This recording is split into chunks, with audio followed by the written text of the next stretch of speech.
Hey guys, another student interview here with Ben.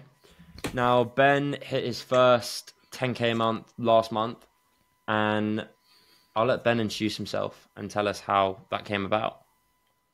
Yo, so hey guys, my name's Ben. I've been in ClubCloser since October of last year, I believe. Yeah, just hit my first 10K month. Great feeling from, learning from the best, of course. And yeah, it's been an interesting journey so far, that's for sure. So I'm pretty sure I'm getting this right, but I'm pretty sure this was your first offer you landed, Correct. and you've hit Yeah, 10K within. Was it the first month it's the working on the first offer? month. Yeah, first So month. first offer, first month. That's kind of wild, no? Yeah, yeah, mad feeling, mad feeling. Even like some other guys in the team, I was like, "What the fuck, man?" It was like, "How have you done this in your first month?" And yeah, so it's a bit of a surreal feeling, like sort of watching that money come into the bank account. You're like, "Cool, this actually works. This is actually pretty nice." How many people are on the team? Like closing? So closers wise, we've got about I think it's around 8 or 9. Okay.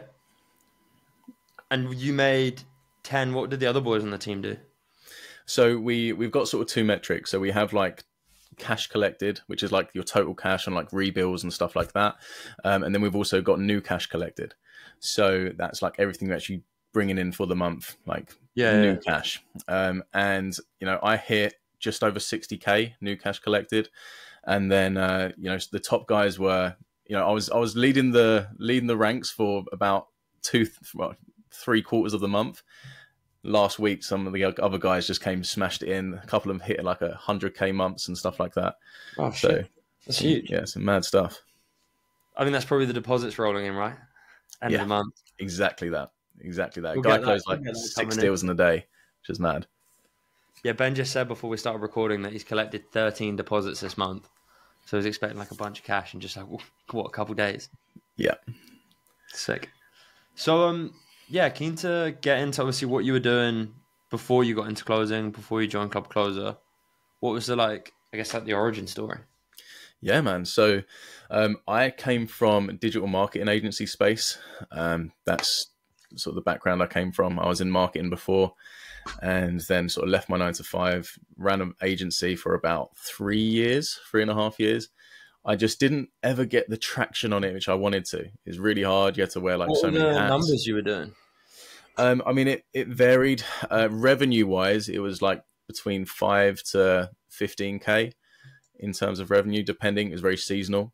Yeah. But obviously, you've got a shit ton of expenses, people to hire, What industry clients. as well, if you don't mind? Just like Yeah, going. so I was mainly working in the garden center industry.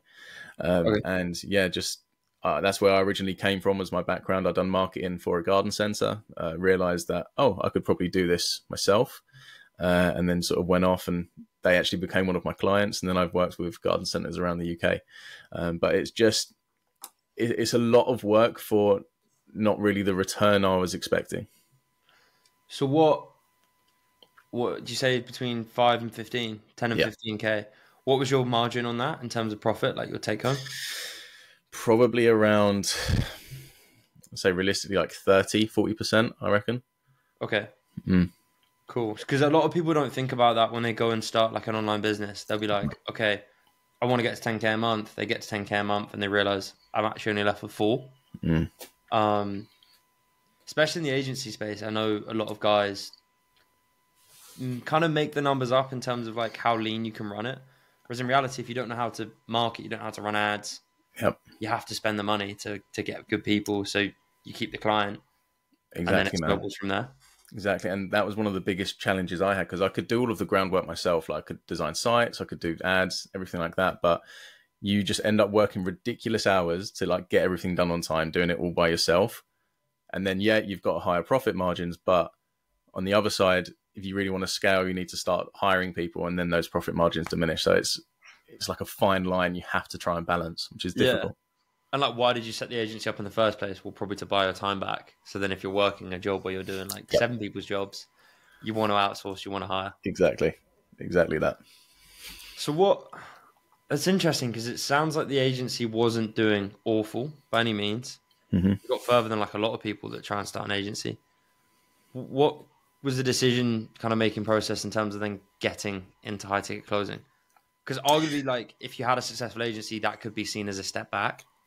100%. And it's definitely something which I considered, and I was aware of the closing space for a little while before I joined ClubCloser. So a few of the guys who had transitioned from the agency side into closing, and it was really interesting to see their progression. So it not only opened up other opportunities for them as well, it's like not necessarily just being a closer, but also, running sales teams, or then starting to actually, coaching other people on how to be closers and stuff like that. And it was very interesting of like, okay, how can this looks like something I could even, I still have my agency running on the side that all runs on autopilot, but it's one thing I was like, if I can actually hone down these skills, I can apply this within my business. I can learn from other businesses as well who are running successful, either agencies or whatever it is the offer is. I can take all of that knowledge and apply that into something as well, and to move that forward. But it really was, to be completely honest, like I saw one of your Instagram posts and you were saying, like the agency space, like you have to wear so many different hats. You have to do X, Y, and Z, or you're constantly having to deal with clients that go after. Oh man, and it hit me so hard, and I was like, "Fuck, yeah, that's exactly what I'm doing right now." And I was like, you know what? I think I want to give this a shot. Have a little chat. So yeah, I think I DM'd you on Instagram, and rest is history, man. What so it was October, right? You joined ClubCloser. I think, yeah. What was the agency doing at that point? Like, what kind of position in terms of revenue clients was it at? So, it was doing it around that point. It was probably doing around 7 to 8K, I'd say at that point. Okay. And you were kind of getting sick of it, and you were like, okay, this isn't going where I want it to. Yeah. I was super bored of it. I didn't feel challenged. I didn't feel like, not in a good way. Like I felt challenged in like, I've got to spend a shit ton of time trying to like run this thing, trying to get everything down and trying to increase profits or find teams or manage the teams. And that's the other side of it. People don't think about, like, managing people is difficult as well. Yeah. Like you have to, that's the hardest part of business is the people, to be honest. 100%. So it wasn't doing awful by any means. Like, it was paying the bills. Like, some days I would have some spare time. I'd be like, all right, I can go and do what I wanted to do. But overall, I didn't feel like I was progressing with where I wanted to be, if that makes sense. Yeah, 100%. Yeah, I mean, it makes sense. So I guess the thought process, how did you vision from like seeing the ads and being like, okay, I want to join ClubCloser? What was the thought process of like, okay, I've got the agency, I'm going to get into closing. What was your time horizon, and what were the goals you kind of set out for yourself when you got started on this? Yeah, man. So really it was, for me, it was, okay, I need to systemize the agency and like hand that off, basically, take a cut on what I'm doing to make sure that's managed, and I still get a passive income. But really it was like, okay, I want to be able to hone down my skills, just fucking get obsessed with this. And then really I think it was by 2024 I wanted to have a role in place, and I believe I landed the offer a few weeks into 2024. So it was just a few weeks late from my goal. Did you work for them in January? I joined in January, but that was just more the ramping up and training process. Yeah. Okay. And hit the phones in February, sorry. Interesting. October. So you took 3 months to hone the skill and kind of learn everything and apply everything. Were you looking for a role long? To be honest, you kind of struck gold, to be honest, with your first offer. I got incredibly lucky with the offer, to be honest. And I think we had a conversation actually, and I was looking for roles, and I was looking for, ones which were at least like 10K a month, but I realistically had no real experience. And I remember messaging you. I was like, oh dude, like I've had a moment of realization. Like I need to just drop the ego, just apply for anything, like see what's actually out there, just to like gain some experience and, get the ball rolling. And the moment which I did just drop my ego and I just started like reaching out to random things, this opportunity just sort of appeared out of nowhere. And yeah, within the space of like a few weeks of that message, then I'd landed the role. So I was like, all right, sweet. And it was a massive internal shift, just to drop the guards, like put the ego down, just go, okay, let's just see what's out there, see what I can get. And the role which I applied for, it really wasn't advertised as good as it is, if that makes sense. So Those are the best ones. So good. Manage your expectations, then exceed them. That's exactly what you want, right? Because you don't want to go the way around where they're like, oh, you're going to make 10K. And it's like, cool, but I've only got 2 calls in my calendar. Like, how am I going to get there with that? But no, the ego thing's really interesting because we deal with a lot of, business owners like yourself that come in that have business experience, but it's actually mostly the sales guys. It's the guys that work traditional sales jobs that have the biggest egos. And they think they're the shit because they're making kind of 3-4K a month, but they're going into an office every day. They're locked in. They have no freedom. And it's like, okay, but if you just drop the ego and you go back to being a student, you'll learn a hell of a lot more and things will come to you and you'll realize that your earning potential can be so much higher. Curious to ask you then, like, has ego been something you've dealt with previously? Because obviously with a business that's doing like 7 to 15K, obviously, yeah, there's going to be a bit of ego that's attached there. Yeah, when I did my first 10K, I thought it was the shit. Yeah, 100%, man. It was, and this was one of the main things, which is what I really enjoy in ClubCloser, is the mindset side of things, right? It's like there's so much more to then, just hitting some numbers. It's not really just about that. It's about understanding, the internal shifts you need to make to be able to move forward in life, right? And the moment which you think you know it all is the moment which you're never going to learn anything. And the moment you close off your mind is the moment you're never going to start progressing. And that was the thing for me. It was 100% was like, yo, look, I'm doing good. It's fine.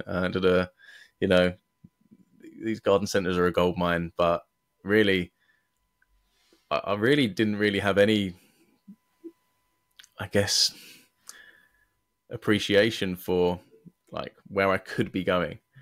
And yeah, sort of closed that off. And yeah, a lot of the things which I saw in the ad from yourself, and I was like, you know what, actually, that's really true. I can see there's so much more progression to be made here, and that just really opened my mind to drop the ego, start learning, start from scratch, and see where it takes me. Yeah, because you've literally done like 1 step backwards, 4 steps forward. To be honest, like, although at the time maybe it didn't seem like that was going to happen, but yeah, I mean, it goes to show that like. Drop the ego and all of a sudden you've got this amazing opportunity that's got you to 10K in a month's time. Yeah. Which is pretty crazy. What do you think allowed you to do that? Because obviously, and we say this a lot in ClubCloser, is like there's no point looking for an opportunity until you're shit hot at sales and you actually can sell. Otherwise, you're wasting your time. 100%. What allowed you to get there? So honestly, the biggest thing for me was to get into a good state, to really feel competent in what I was doing. And really, it's just repetition, put in the work, get obsessed, reading books, really getting an understanding of exactly the person you need to become to be successful in this game.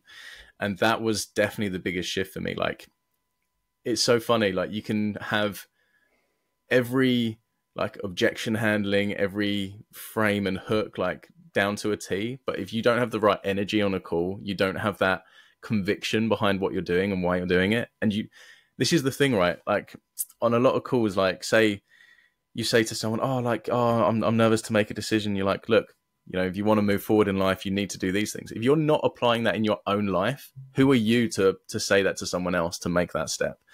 And that was the biggest thing for me, internally understanding the shifts I needed to make within myself, which allowed me to then, for 1, learn at a much faster rate, 2, be open to anything, 3, and really just to apply all of my knowledge with absolute confidence. So it's just having those internal shifts, being open, realizing you don't know it all. And that was definitely the biggest thing for me.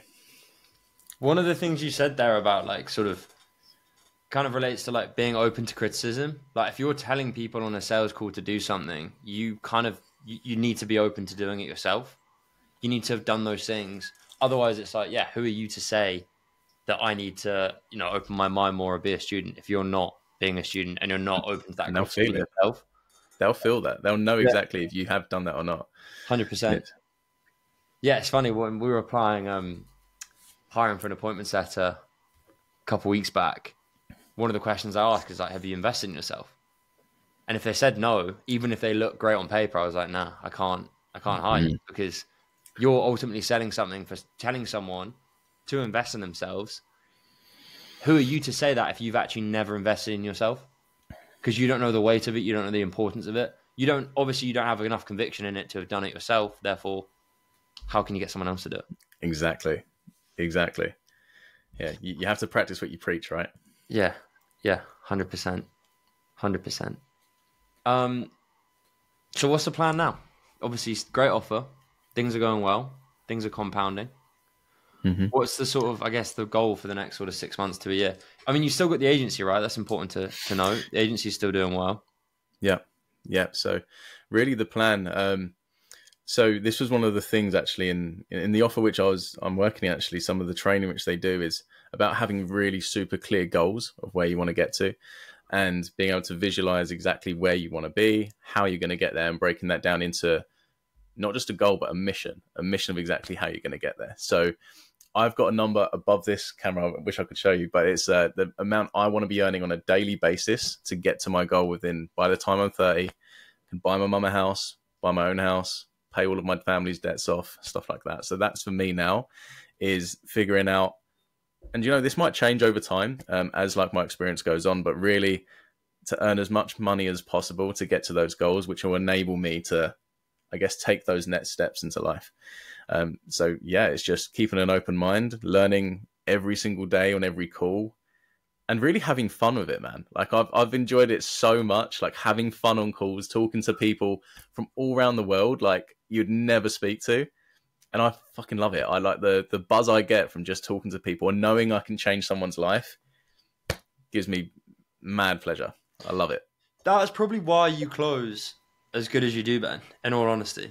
It's that energy and being like, okay, I'm enjoying actually speaking to these people and seeing how I can help them, as opposed to just thinking of it, okay, how can I make commission off this person? Again, people see that. They see that you're just hunting for the commission, hunting for the close. Where it's like, no, enjoy it, and people can generally see that you enjoy it, and feel it. I think that's sick, and I bet that's why you're closing as well as you are. Yeah, it's having that presence on the call, right? And because I've seen so many other guys, like, or when we do role plays, it's like you'll give an answer, be like, oh, like this is my situation, this and that, and they're like, all right, cool. So what's this, and this, and just go straight on to another question. They're not actually processed what you've said. They've not been genuinely curious about, what is the situation? What are you going through? I'm trying to understand here. Like, I'm trying to paint a picture. And that's where I think I get the most enjoyment from. And being detached, whether I make a sale or not, that's not the goal. My goal is to help the person on the other side on the phone make the right decision for them, whether that's joining the program or not, or whatever it is, whatever offer you're working on. I mean, it's mad, like, because as I said, I just had this same conversation with Tom, and we were speaking about the partner objection, and then also just like, okay, well, you're on these calls. Even if someone doesn't buy from us, it doesn't mean you can't have an impact on their life, because you can definitely just, if you can shift their belief of their limiting beliefs just a fraction, you could set them off on a whole trajectory that they otherwise wouldn't have done. And it's like, that guy we spoke about that, didn't have a bunch of money and had to go and speak to his wife because his wife was a breadwinner. Is like, okay, I clearly doesn't want to be in that situation. And, he might not be able to afford our program right now. But if we can shift that belief and show him that, hey, man, we know you're not happy in this situation and you need to do something to change it. And he can go off and, start changing his life without us. That's a win in my books. Exactly, man. And then you can say with full conviction to yourself, I am helping people. Like, my goal is to help people. And that's true. I had a conversation with a young kid the other day, I think it was 18 years old, wanted to start making a difference in his life. His mum comes into the call halfway through. She goes, oh, you can't do this, you can't do that, can't do this. I ended up actually like connecting with him one-on-one on like a phone call after. And I spent about an hour talking to this guy and just like shifting his beliefs. And I was like, dude, don't matter like whether you join this program or not, I wanted to connect with you. Don't let people tell you what you can and can't do. And like, we just went through all of like these different conversations. And that honestly was my entire win from the day. Like I'd closed 2 other deals that day. That didn't matter to me. It was about that conversation I had with that kid, which really helped change his life. And that's what gets me off in the morning, man. I think, again, I said this to Tom this morning, the most impactful thing like we do with it, because you sell B2C as well, right? Yeah. So you're selling an info product. It's a route for someone else to make money online, whether that be closing, e-commerce, agency, whatever it is. I think a lot of these people, they don't realize that it's not necessarily buying into the product and the information you learn from said product that is the most impactful thing. It's actually being almost shaken and shown like, hey man, you are not achieving as much in your life as you know you could be. And if you just take some sort of commitment to yourself to make sure that happens, and we can work with you to shift those beliefs and show you, that's the thing that changes their lives the most. It's not starting the agency. It's not starting closing or doing a dropshipping store. It's, no, I now can see that this is way more possible. And this is the route I've taken that I now see as possible. Therefore, I'm going to make it happen. Exactly. And like shifting those limiting beliefs, it will change how they show up in everyday life with everything they do. And I think that's, you see it in a shift in people. Like there's literally a guy I spoke to, I closed last month, and he's been messaging me saying like, this is the best thing I've ever done. Like it's changed my whole lookout on everything. And it's just like, yeah, man, that's awesome. I love that. Those are the biggest wins. So, I guess the last question I have for you, Ben, is like, what would be your, well, actually 2 questions. First, I want to know, what would you have done differently on the journey? Like, did you make any mistakes throughout starting your entrepreneurial journey? What's the biggest things you'd say? I was going to say in closing, but I guess in starting the agency, what would you have changed the last, I think you said 3 years you had the agency now? Do you know what? The biggest thing, like I'm fairly young, right? And this is the thing, like we always think we've got so much time. We're always willing to spend what we think we've got the most of. And when we're younger, we think, oh, we've got so much time. I don't need to invest in anything. I don't need anything. I can figure it out by myself. That's probably the biggest mistake I've ever made over the last like 3-4 years of entrepreneurship, not investing into myself more. Because the shortcuts, the mistakes I've made from trying to figure out by myself, and I could have had like someone just guide me down the right path. That's probably the biggest mistake in that side. When it comes to the closing side and like the journey I took there, was I let fear control me a little bit. You know, like I was really I remember like going on to my first role play, like I was holding off for so long because I was like, fuck, I'm nervous, man. Like I'm so like what if they think I'm shit or blah, blah, blah. And like just again that internal shift of like, so fucking what, like we're all here to learn, come on the call. And like the first call I had, I fucking loved it. I was like, oh, this is amazing. And I just was like, all right, sweet, let's get role play. And that was, again, just don't let yourself paralyzed by fear to make a decision. So that definitely my 2 biggest takeaways. My last question was gonna be, what would be your advice to anyone considering getting into closing or even entrepreneurship? And I don't want you to relate it to like joining ClubCloser specifically, but I think you kind of answered it half with what you just said. But if you got anything to add. Yeah.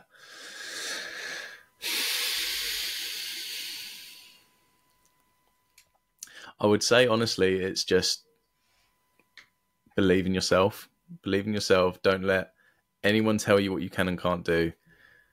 Just take action. Like taking action is the biggest thing. And it will apply to every single level in your life. So yeah, just take action, man. Like it's you see so many people just paralyzed by fear or paralyzed by, oh, what if it goes wrong? Or, well, dude, you've already lost if you never take action. So yeah, I would say just do it.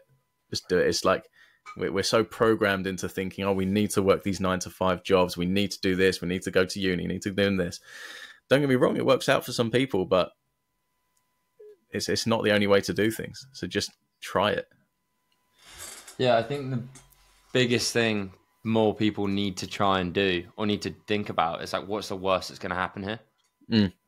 Because they always think like, oh, it's going to go so wrong, but it's like, okay, what is the worst that's going to happen if you just tried that business, if you just jumped on a role play, if you just tried selling? What's the worst that's going to happen if you ask that slightly difficult question in a sales call that you've never asked before? People leave the call. Okay, so what? Like, yeah, you're not going to cry for a week. You're not going to lose anything. Like, you're going to be okay. But yeah, Ben, this has been awesome. You've been really good. Really appreciate your answers and jumping on. Appreciate it, man. Did you want to plug anything? I don't know if you on Instagram or anything, or. You know what? I've just changed my Instagram name. Let me have a look. Yeah, sure. Let's follow me on Instagram. It's benji.thomas. Hit me up. Always happy to give advice when it comes to closing or anything in between. So Or agency. Exactly that, man. Sweet, Ben. Really appreciate it.